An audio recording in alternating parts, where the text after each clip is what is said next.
I'm going to show you how to find TDC. That stands for Top Dead Center, and it's one of the most important reference points to find when you're putting your engine together.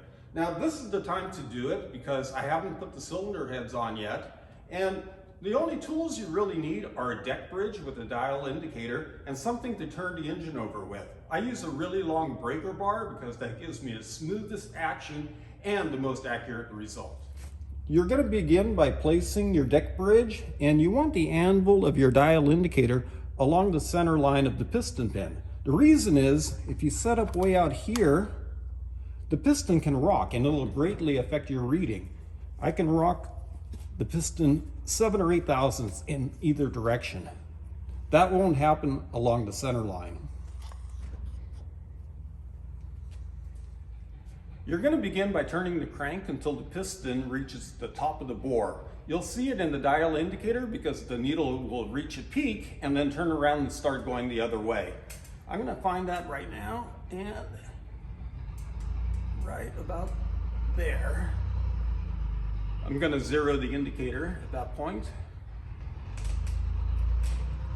Now, the exact precise point is a little hard to find because the piston will dwell at TDC, and it's not going to be super accurate, but I can see my timing marks are pretty close from the factory, just about right on. And you can say at this point you verified the TDC marking and walk away.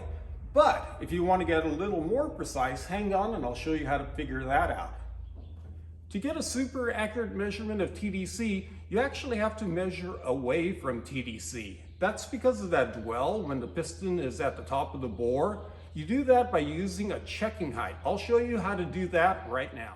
What you're doing when you're using a checking height is referencing the piston position in degrees at the crankshaft. Now, the actual checking height number that you use is arbitrary. It doesn't matter. It doesn't alter the results. In fact, I'm going to use 2 different checking heights to illustrate that the result is going to come out exactly the same. I'm going to use 50 thousandths, and then I'm going to do it again at 25 thousandths. You always want to take your measurements with the crankshaft turning in the normal direction of rotation. So I'm going to back this up a little more than 50 thousandths, and then I'll record what I've got on the damper at 50 before and 50 after. Okay, that's 50 before, and I've got 13 degrees on the damper. I'm past TDC, coming back down to my checking height of 50, and I've got 11 degrees. So I have 2 degrees of error, which means my actual timing mark is 1 degree off. You split the difference. Now I'm going to check it again at 25 thousandths. So now I'm going to go through the whole process again using a checking height of 25 thousandths. I've got it parked at 0 again, which is my indicated TDC, but if there's an inaccuracy there, the process will compensate it and the result will be the same. So I'm going to back this up and then drive into my 25 thousandths checking height. And I've got 10 degrees up through TDC and back down to my checking height of 25 thousandths. And I have 8 degrees. So a 2 degree error again. Once again, it shows me that my TDC mark is 1 degree off. And if I had an adjustable pointer, I could set it to 0, but I'm just going to note that it's 1 degree off. And when I think I'm making best power at 35 degrees, the engine is actually at 36. Now, let's say you don't have any timing marks at all. You can use the same system to come up with a very accurate pointer and mark on your damper. I just made a little pointer here at a random spot, and now I'm going to mark TDC and compare that to the factory marks. I'm going to start just by rolling into approximate TDC.